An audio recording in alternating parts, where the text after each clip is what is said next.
അങ്ങനെ നമ്മൾ ആദ്യമായിട്ട് ട്രിപ്പ് പോകാൻ പോവുകയാണ് നമ്മൾ മൂന്നുപേരും കൂടെ. എന്തുകൊണ്ട് ഇതിനെ പറ്റി പറയാനുള്ളത്? കൊട്ടാരക്കര മഹാഗണപതിയെ തൊഴാൻ പോകുന്നു.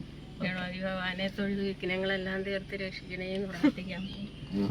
Okay, trip mode.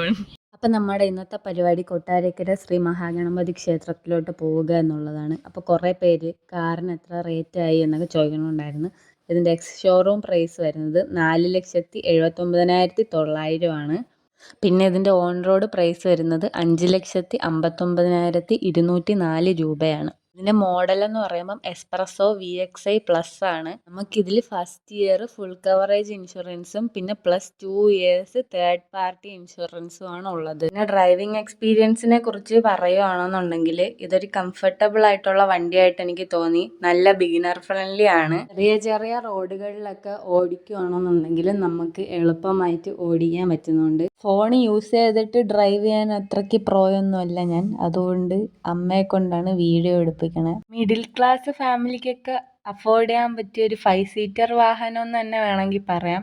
പിന്നെ ബാക്കിൽ 3 പേർക്ക് ഇരിക്കാം, എന്നാലും 2 പേരാണ് കംഫർട്ടായിട്ട് ഇരിക്കുന്നത് എന്നാണ് കമ്പനി പറയുന്നത്. ഞങ്ങൾ 3 പേരൊക്കെ ഇരുന്ന് പോയായിരുന്നു. പിന്നെ മൈലേജിനെ കുറിച്ച് പറയുകയാണെന്നുണ്ടെങ്കിൽ എനിക്ക് 18-20 ആ റേഞ്ചിലാണ് കിട്ടുന്നത്. ഞാൻ ഓടിച്ച് പഠിക്കണേ ഉള്ളൂ. കമ്പനി പറയുന്നത് 24ഒക്കെയാണ്. പിന്നെ സേഫ്റ്റിനെ കുറിച്ച് പറയുകയാണെന്നുണ്ടെങ്കിൽ എയർ ബാഗ് 2 ഉള്ളൂ. എൻ്റെ പരിമിതമായിട്ടുള്ള അറിവ് വെച്ചിട്ടാണ് ഞാൻ പറയുന്നത്. ഐ റിപ്പീറ്റ്, എന്തെങ്കിലും തെറ്റുകുറ്റങ്ങൾ ഉണ്ടെന്നുണ്ടെങ്കിൽ നിങ്ങൾ പറഞ്ഞു തരിക. കമൻറ്റ് ബോക്സിൽ കമൻറ്റ് ചെയ്താൽ മതിയാവും. അങ്ങനെ നമ്മൾ കൊട്ടാരക്കര ഗണപതി ക്ഷേത്രത്തിൽ സേഫായിട്ട് ലാൻഡ് ചെയ്തിട്ടുണ്ട്. അങ്ങനെ അവിടെ പാർക്കിങ്ങിൽ വണ്ടി കൊണ്ടുപോയി പാർക്കൊക്കെ ചെയ്തു. ഇന്ന് വർക്കിംഗ് ഡേ ആയതുകൊണ്ട് തന്നെ ക്ഷേത്രത്തിൽ വലിയ തിരക്കൊന്നും ഇല്ലായിരുന്നു. അതുകൊണ്ട് പെട്ടെന്ന് തൊഴുതിറങ്ങാൻ പറ്റി. ഒരു തേങ്ങയൊക്കെ ഉടച്ചതിന് ശേഷം നമ്മൾ പ്രസാദമൊക്കെ വാങ്ങിച്ചിട്ട് തിരിച്ച് പോകാൻ വേണ്ടിയിട്ട് പോവുകയാണ്. ഞാൻ ഫോണെടുത്ത് പിടിക്കണത് കണ്ടപ്പം ഫോട്ടോ എടുക്കാനാണെന്നും പറഞ്ഞ് അവർ പോസ് ചെയ്തു. അങ്ങനെ വീഡിയോ ആണെന്ന് അവസാനം പറഞ്ഞു. എന്നിട്ട് അതിന് ശേഷം ഞങ്ങൾ ബ്രേക്ക്ഫാസ്റ്റ് കഴിക്കാൻ വേണ്ടി പാർക്കിങ്ങിൻ്റെ അടുത്തുള്ള ഒരു ഹോട്ടലിൽ കയറി. അത്യാവശ്യം നല്ല ഫുഡായിരുന്നു. അങ്ങനെ ഫുഡൊക്കെ കഴിച്ചതിന് ശേഷം ഇനി എൻ്റെ കസിൻ്റെ വീട്ടിലോട്ടാണ് നമ്മൾ പോകാൻ പോകുന്നത്.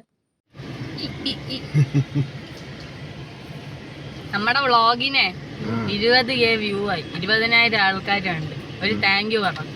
Thank you.